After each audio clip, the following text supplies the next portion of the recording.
الحمد لله نحمده ونستعينه ونستغفره ونؤمن به ونتوكل عليه ونعوذ بالله من شرور أنفسنا ومن سيئات أعمالنا من يهده الله فلا مضل له ومن يضلله فلا هادي له ونشهد أن لا إله إلا الله وحده لا شريك له ونشهد أن سيدنا ومولانا محمدا عبده ورسوله وسلم تسليما كثيرا كثيرا أما بعد فأعوذ بالله من الشيطان الرجيم بسم الله الرحمن الرحيم يا أيها الذين آمنوا إذا تداينتم بدين إلى أجل مسمى فاكتبوه وليكتب بينكم كاتب بالعدل وقال رسول الله صلى الله عليه وسلم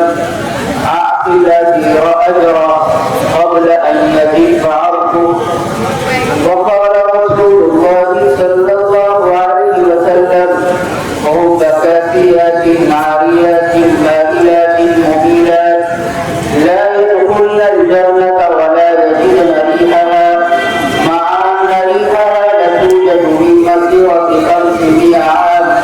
أو كما قال رسول الله صلى الله عليه وسلم. معزز سامعین کرام، حاضرین محفل، پردہ نشین ہماری مائیں اور بہنیں، ہم جس سماج اور معاشرے میں رہتے ہیں اس سماج اور معاشرے کا حال یہ ہے کہ اس میں عبادات پر یعنی نماز روزہ اور زکات پر تو کسی حد تک توجہ کی جاتی ہے، اور اگر نماز روزے میں کسی قسم کی کوئی کوتاہی ہوتی ہے، کمی ہوتی ہے، تو اس کوتاہی اور کمی کو کوتاہی اور کمی سمجھ کر کے ہمیں اور آپ کو اس کے تلافی کی اور اس کے تدارک کی اور اس کے بھرپائی کی توفیق ہو جاتی ہے. لیکن بڑے ہی افسوس کے ساتھ یہ بات کہنی پڑتی ہے کہ ہمارے سماج اور معاشرے میں آپسی معاملات کو لین دین پر توجہ نہیں دی جاتی، اور صورتحال یہ ہے کہ اس کمی کو کمی بھی نہیں سمجھا جاتا، نتیجتاً ہمیں اور آپ کو اس کے تدارک اور تلافی کی توفیق نہیں ہوتی. حالانکہ اس مجمع میں اللہ جل شانہ کو حاضر ناظر سمجھ کر کے آپ سے یہ بات کہی جاتی ہے کہ قرآن کریم کی جو سب سے بڑی آیت نازل ہوئی ہے وہ عبادات کے سلسلے میں نازل نہیں ہوئی ہے، وہ معاملات کے سلسلے میں نازل ہوئی ہے.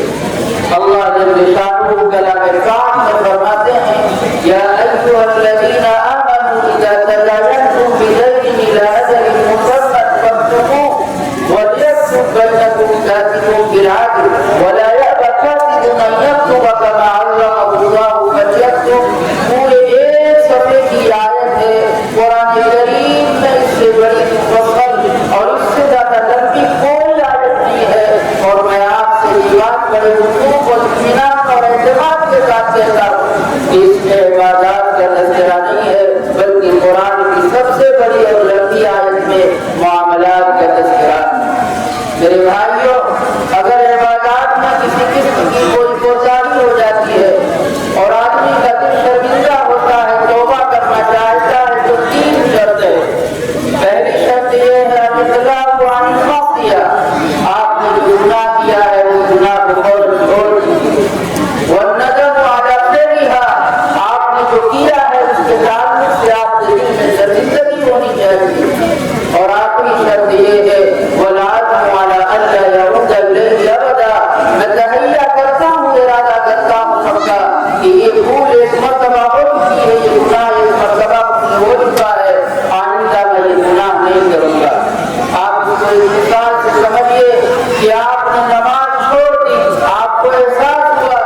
میں نے یہ غلط کام کیا، تو سب سے پہلا کام یہ کرنا ہوگا کہ آپ نماز پڑھنا شروع کر دیجیے۔ دوسرے یہ کہ آپ کے دل میں شرمندگی ہونی چاہیے کہ اے مولا یہ کیسے ہو گیا کہ نماز جیسا فریضہ مجھ سے چھوٹ گیا اور اس میں کیسے کوتاہی ہوئی، اور آئندہ کبھی آپ یہ تحریہ اور ارادہ بنا دیجیے کہ انشاءاللہ دنیا ادھر سے ادھر ہو سکتی ہے لیکن یہ ہے کہ میں نماز کا فریضہ نہیں چھوڑ سکتا۔ یہ تین شرطیں ہیں، لیکن اگر آپ کی کیوں ہی کوتاہی اور کمی کا تعلق معاملات سے ہے،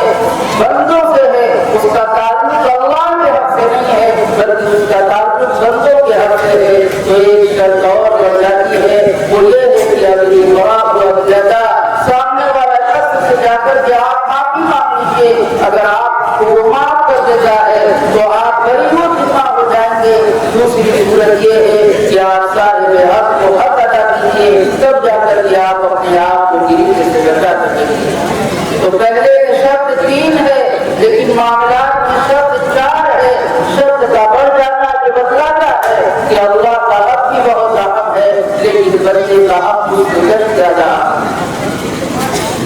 شریعت کا قانون یہ ہے کہ جہاں عبادات اور معاملات دونوں کو اکٹھا کر سکتے ہیں تو آپ عبادات پر بھی عمل کیجیے اور معاملات پر بھی عمل کیجیے، لیکن اگر آپ کبھی کبھار اس صورتحال کو پہنچ جائے کہ آپ ایک ہی ادا کر سکتے ہیں، یا تو آپ عبادات کو ادا کر لیں یا یہ کہ معاملے کو ادا کر لیں، یا تو اللہ کا حق ادا کر لیں یا یہ کہ بندے کا حق ادا کر لیں، تو شریعت کا ایسے موقع پر حق یہ ہے، حکم یہ ہے کہ آپ عبادات کو جو چھوڑ دیجیے یہ ہے کہ بندے کا حق ادا کریں۔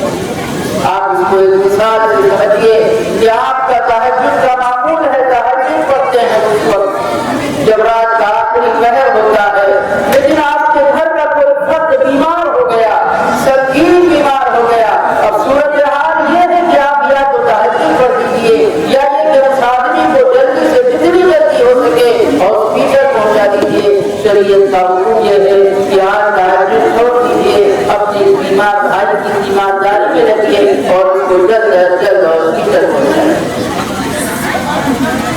معلوم ہوا اللہ کا حق بھی اپنی جگہ پر بہت اہم ہے لیکن بندے کا جو حق ہے وہ بہت ہی زیادہ اہم ہے۔ اس کی وجہ یہ ہے کہ اللہ جل شانہ کو ہمارے نماز کی، زکات کی، روزے کی کوئی ضرورت نہیں ہے۔ ہم ہمیشہ اگر سجدے میں رہیں کبھی اللہ کی ذات میں کسی قسم کی کوئی رفعت نہیں آ سکتی، اور اگر پوری دنیا میں تحریہ کر لے کہ ہمیں نماز نہیں پڑھنی ہے، سجدہ نہیں کرنا ہے، خدا پاک کی قسم اللہ کی شان کی زندگی میں کسی قسم کی کوئی کمی نہیں آ سکتی، لیکن جہاں تک تعلق بندے کا بندے سے تو بندہ تو اپنے حق کا محتاج بنتا ہے، اس لیے کوشش کی جائے گی کہ دونوں کو ادا کیا جائے، لیکن اگر صورتحال ایسی ہو کہ دونوں میں سے کوئی ایک ہی ادا کیا جا سکتا ہو تو پھر بندے کے حق میں ترتیب دی جائے گی، اس لیے کہ بندہ محتاج ہے، اللہ جل شانہ کی ذات غنی اور بے نیاز ہے۔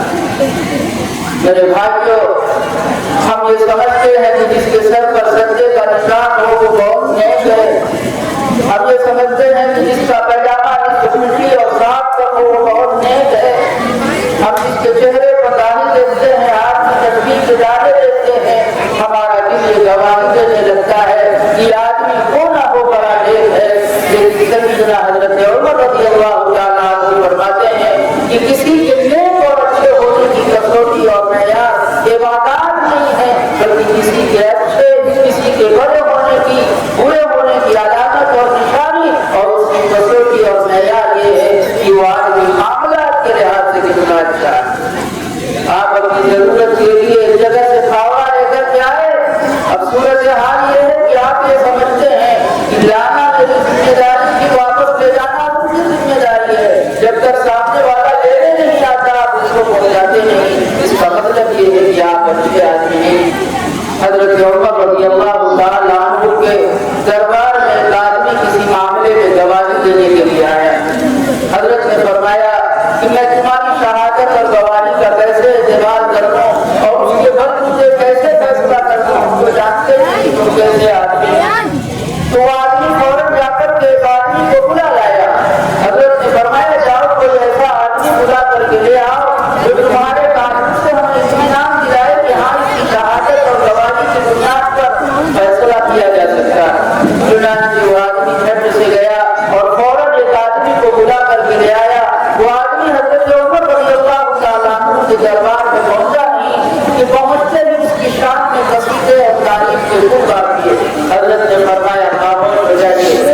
فرمایا آپ اس آدمی کو پہچانتے ہیں کیا؟ اس آدمی سے آپ پڑوس میں رہتے ہیں؟